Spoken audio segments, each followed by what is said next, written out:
Recording in progress. Jeez, could that be any more louder? God.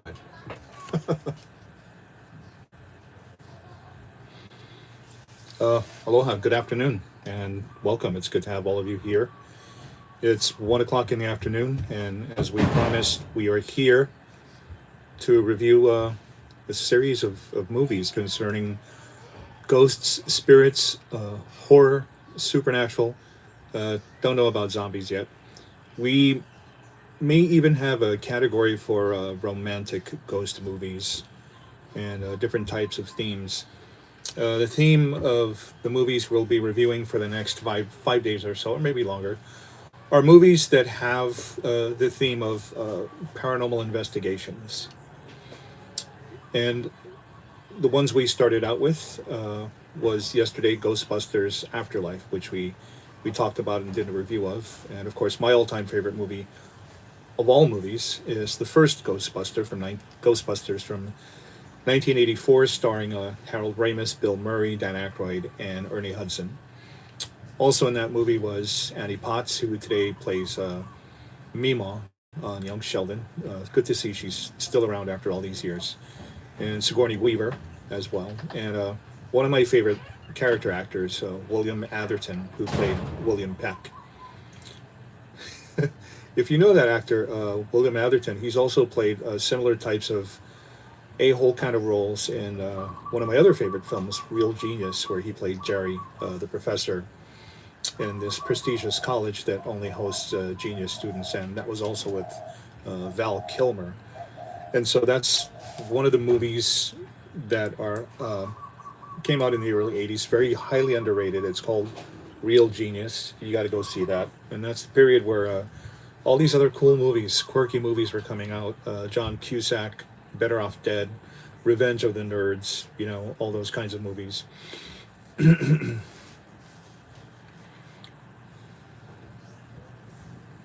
Okay. So we are simultaneously live streaming not only on the Meta, but on the YouTube and on the Gram. So everybody who's here on the Gram, thanks for popping in, as well as we few here on YouTube. That's fine. I know it's probably not the hour for everyone to want to be on the live on YouTube, but here we are. Are the gun are the Goza cowhead real monsters in Japanese legend? I don't know. It's the first time I've heard it. I gotta go check it out. And so, there's so much controversy and dissension, with the Ghostbuster franchise. In 1989, as we talked about yesterday, was Ghostbusters 2, the story of how that progressed. And a third Ghostbusters movie was locked in development, what they refer to as development hell for many, many years, because it was agreed.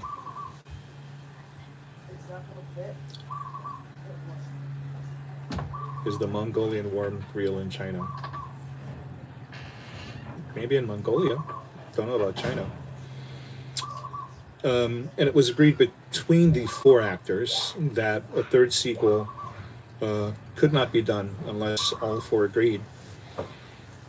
And so, even if one of them held out, they would still sort of do it. And so, Dan Aykroyd had proposed for the third Ghostbuster movie a plot where the four characters, Egan, Venkman, Stantz, and Ernie Hudson's character, would somehow be transferred to a different type of New York City that was more like a hellish New York City. And so the studio basically balked at the proposed budget to make that third Ghostbusters movie in the 80s, because the budget was priced at $150 million. $150 million. So when the movie we're about to review and talk about, Ghostbusters Afterlife, was made by Kevin Feige. Hey, Jordan, how's it going, my brother? When Kevin Feige decided to make the third Ghostbusters movie, Afterlife, answer the call. I'm sorry. That budget was at $145 million, so made for less, and put out. Dan Aykroyd had a lot of complaints about the third franchise movie, but it was a reboot. And after it came out, he rescinded his critique and actually said it was very well done and that he supported it.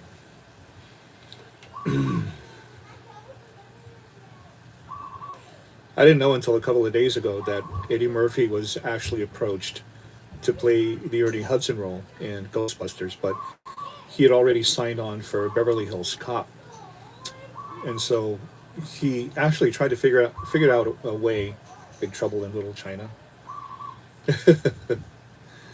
He actually tried to figure out a way to possibly do both films, but he couldn't. It didn't work out in his schedule. Hey, telephone. But it's interesting to know that Eddie Murphy would have wanted to be in the first Ghostbusters, and I can only imagine how that might have gone with Eddie Murphy in the cast. the the beauty of the first Ghostbusters film, as in all good comedic films, is that there was a script, but a lot of lines, dialogue, were improvised, off the cuff, straight from the hip. And as I said before, when you have people who are, of a certain level of comedic genius, you really can't uh, bind them or make them beholden to the script. With talent like that, you just gotta let them do their thing, and then just edit the footage. So for Ghostbusters Afterlife, not Afterlife, I'm sorry, Answer the Call. This was a third franchise. Sony had been bugging Kevin Feige for a while to do the third franchise, and he, like other directors, said it was very intimidating to to do a film, based on that Ghostbusters theme, that story, because it was such an iconic thing. And so Sony Studios bugged Kevin Feige about it, and he thought about it overnight, and the next morning called the studio and said, "Okay, what if we do a reboot?" And that's how it happened. So, Answer the Call stars, like the first Ghostbusters movie in 1984, alumni from the Saturday Night Live cast. So, Saturday Night Live cast members in 1984 were Bill Murray, Dan Aykroyd, and Harold Ramis was a writer for another show called Second City TV. So, if you guys are old enough, like I am, and you remember Second City TV television show that came on around about the time that Saturday Night Live was around, there were some very, very good quality comedic sketches. A lot of those actors were from Canada, and one of them was Harold Ramis, who would go on to play Egan Spenkler in Ghostbusters. And so Harold Ramis,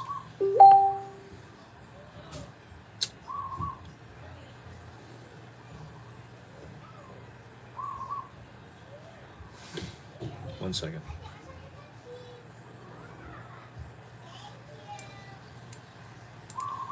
So Harold Ramis, became friends with Dan Aykroyd and Bill Murray, and that's how the whole franchise happened.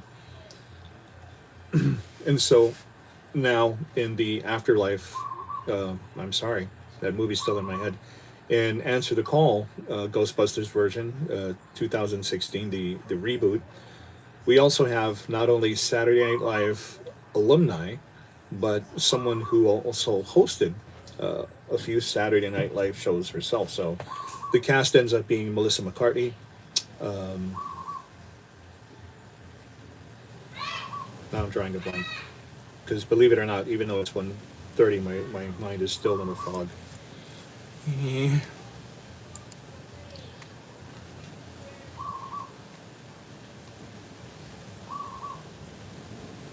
Such a long day.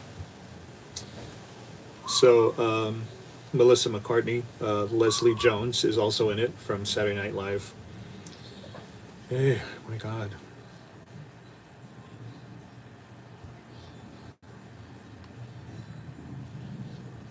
Kristen Wiig, who's also a great comedic actress, and did has done many great comedic films.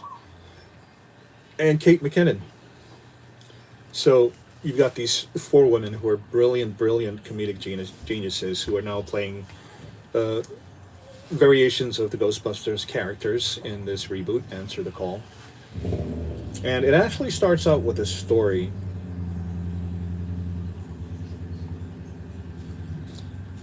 of the ghost in the Aldrich mansion who was so controversial in life that her father locked her in the basement and only fed her through the door, and that she died, and in the course of that went crazy.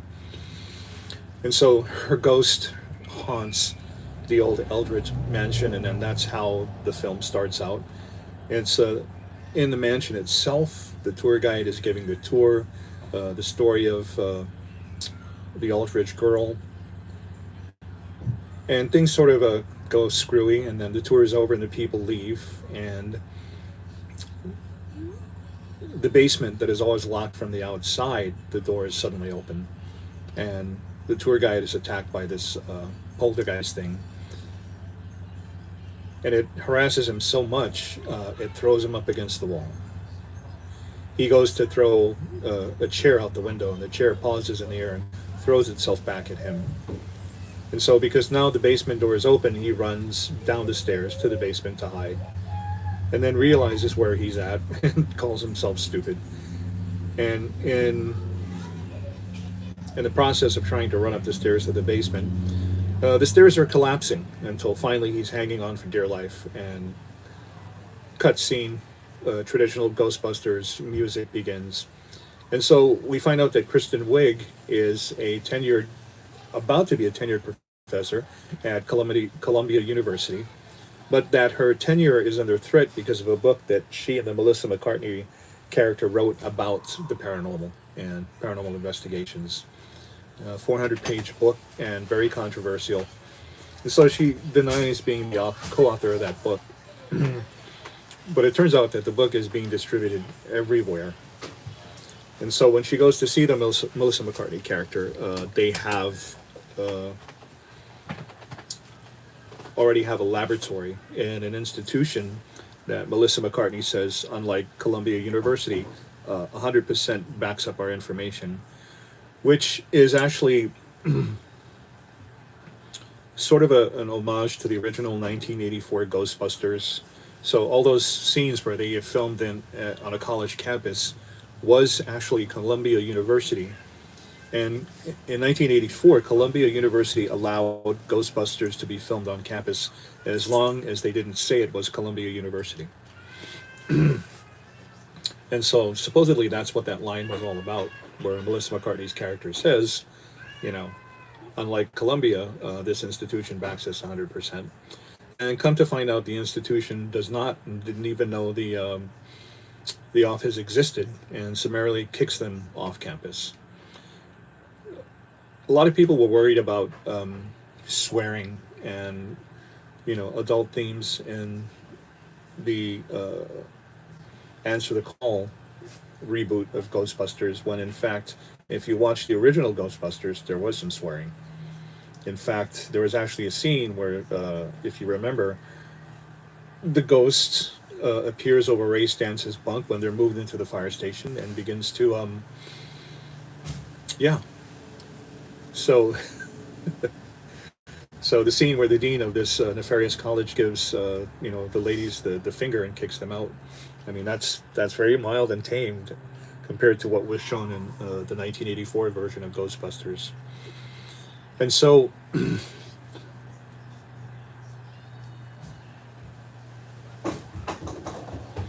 they go back to the Aldrich mansion, and there's a funny scene with Ed Begley, who shows up at the Kristen Wiig character's lecture at Columbia to tell her that the Aldrich mansion is haunted. And so when they meet him again, he's actually the grandson of the person, the Aldrich character. And so they go into the mansion to investigate, and the ghost of the Aldrich girl shows up, a free form floating apparition who throws up slime all over the Christian Wood character. And it's a validation for her because, after all that research, she has finally seen something tangible. And it's posted on social media.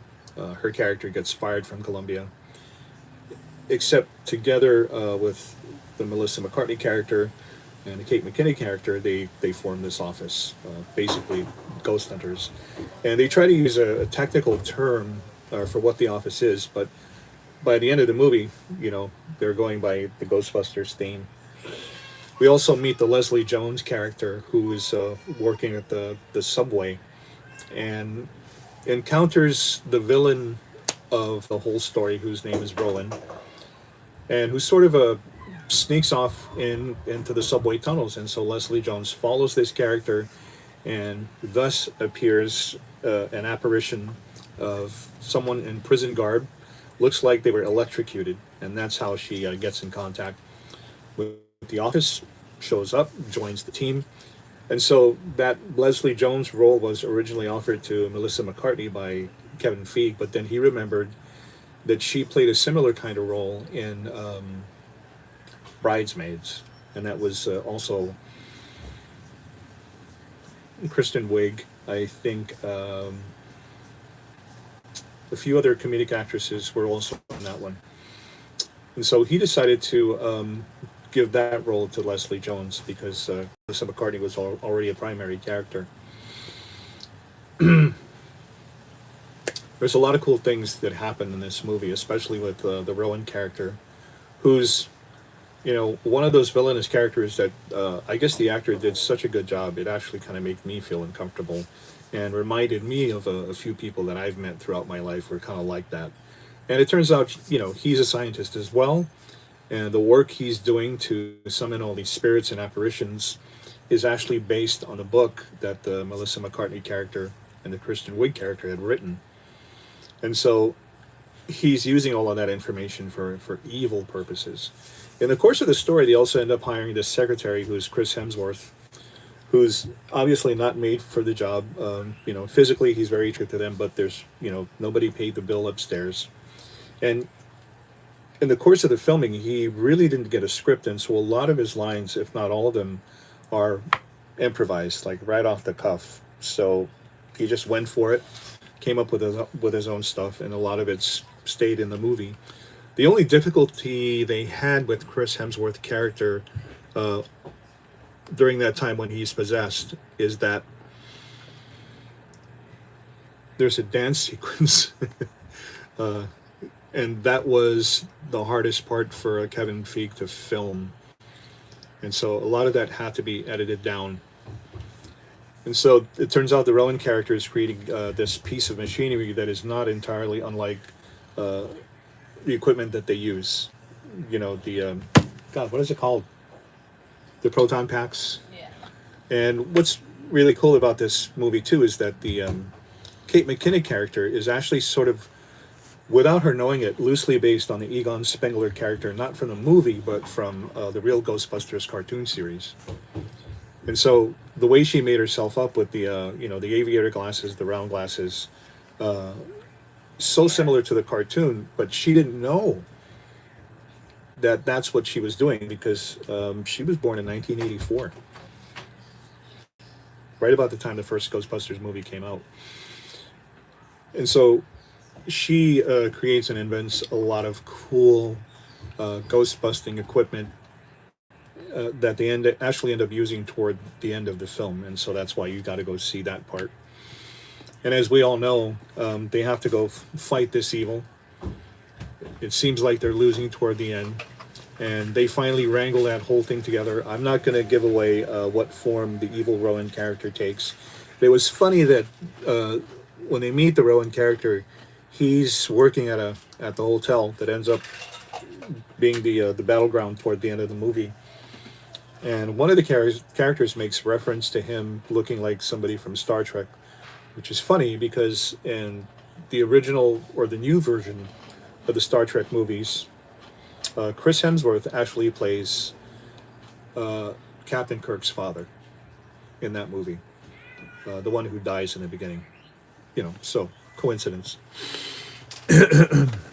Uh, Movie ends very well. There's a lot of cool scenes after. I'm glad they continued the scene with the one wonton in the jar. I think you'll enjoy how that culminates toward the end.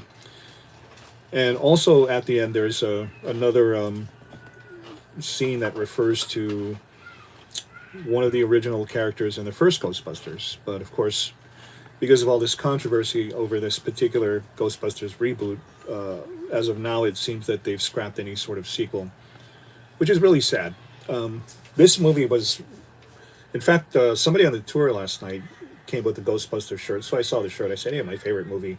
He said, "But did you like the reboot?" I said, "I loved it." He said, "I loved it too." And the discussion was that I liked it. My wife liked it. The movie's very smart. Comedic timing is genius, and you get all of the references, all of the small jokes that really make you laugh. Leslie Jones was a great way to close out this team, a great addition, because she's also providing a lot of belly laughs and great comedy too. And the cast together is just, you can tell they all coalesce and they all get they get along because no one's trying to outdo each other, no one's trying to out talk one another or talk on top of each other. The comedic exchange between the four characters is seamless, and everyone is giving everyone else their moment, to shine, to get in that line, to have that part where they get to exhibit their talent, and it's from beginning to end just funny and cool and smart. So, if you don't already know, there was a lot of controversy about this movie. A lot of people were against it, and apparently it got the most dislikes on YouTube for the trailer, which is sad. But in my personal opinion, I think it's because of the misogynistic powers that be that are out there that are threatened by women who can hold not only their own but hold a franchise like Ghostbusters. And you cannot deny the talent of Melissa McCartney, Kate McKinnon, Kristen Wiig, Leslie Jones. It's just a combination of magic. And also, the original actors from the first Ghostbusters made cameo appearances. So, Bill Murray was in it, Dan Aykroyd was in it, Sigourney Weaver is in it toward the end, the after credits. Ernie Hudson is in it also, and so is Annie Potts. And the bust. And the bust of Harold Ramis is in the beginning scene, the voice that doesn't let me forget stuff important, in Kristen Wiig's office at Columbia. It's right there, so that's an homage to him too. Originally, Ivan Reitman's son was sort of intimidated as well for doing a third Ghostbusters franchise.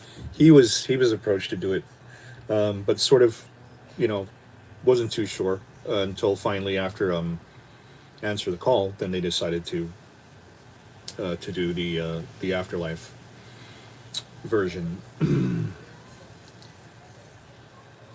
There's a lot of great ghost busting scenes too. My favorite is theater, where the metal concert is going on, and they have to go chase down this thing that's been harassing people in the theater.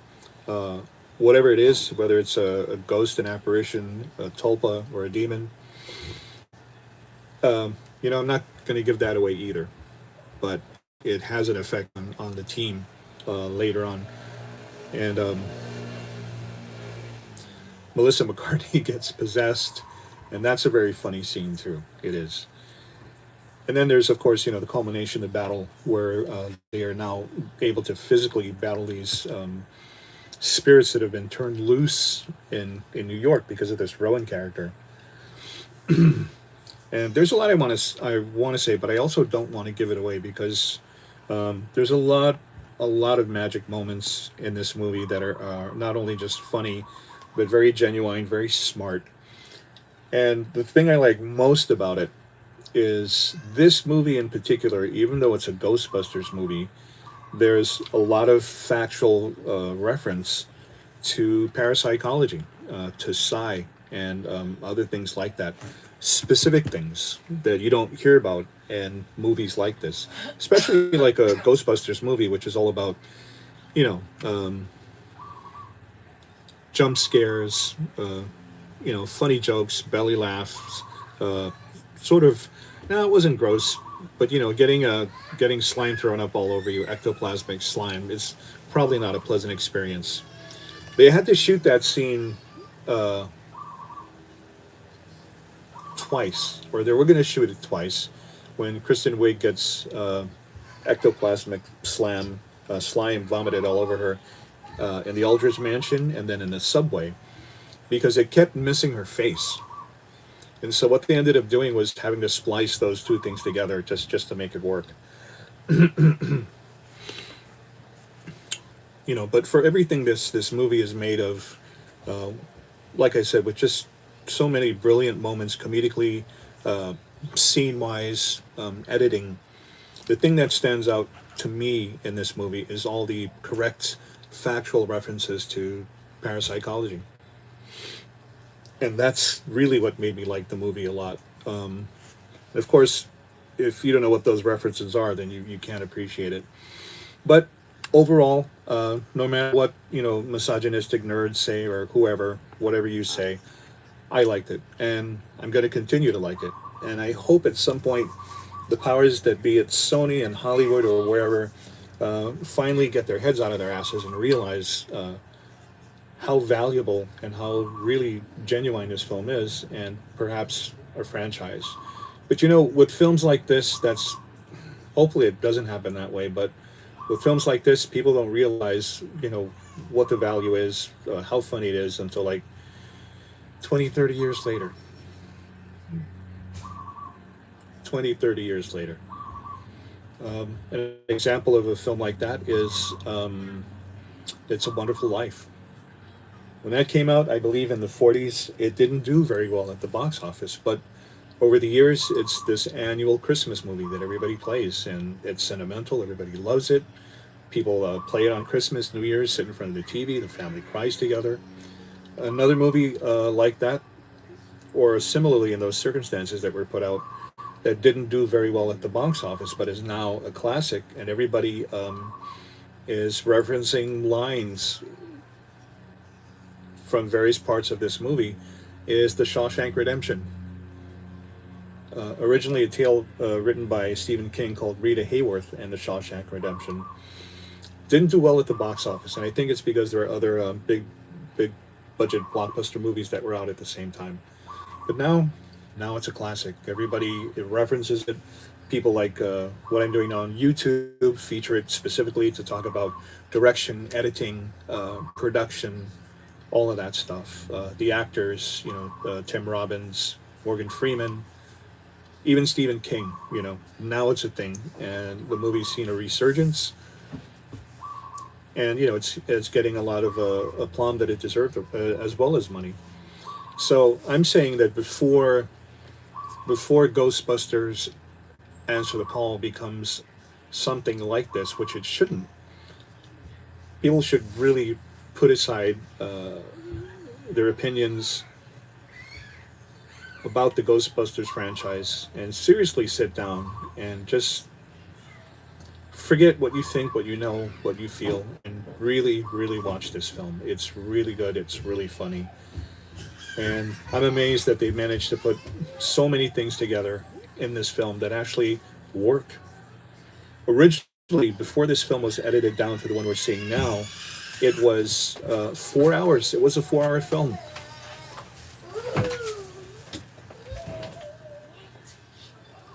A 4 hour film. And even at 4 hours, they said it was still funny and just this great ride.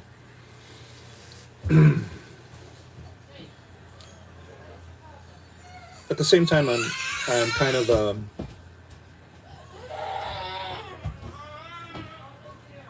That's my grandson.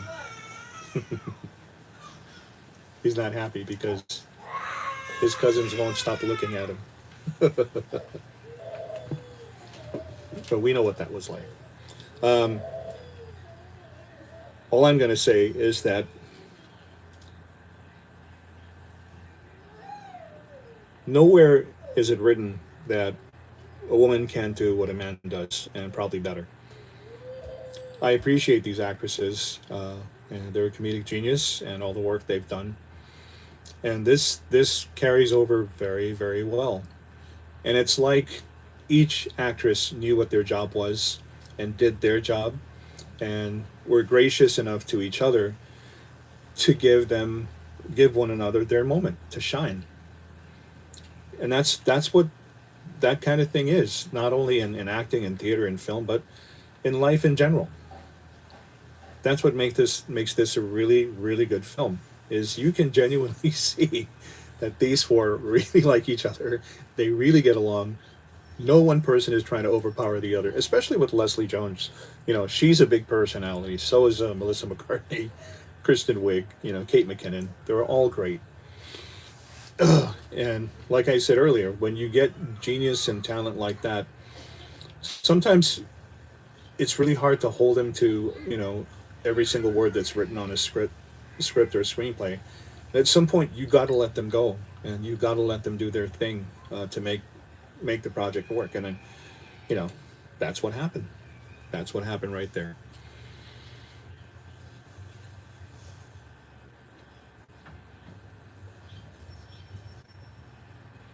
So make it a point to go see this.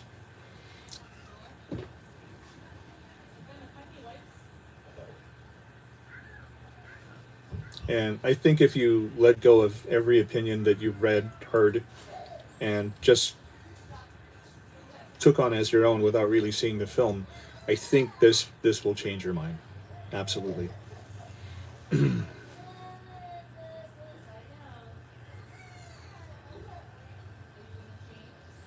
and and that's it.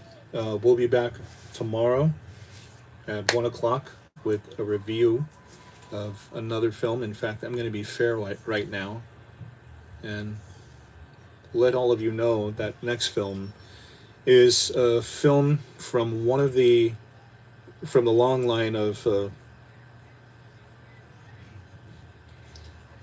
paranormal activity franchise. It's called Next of Kin, released in 2021.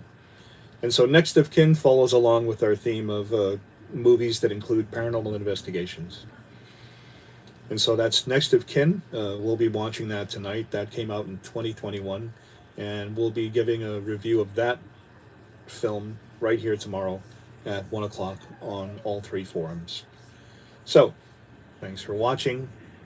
Appreciate your time. It means a lot to me. And we'll see you soon.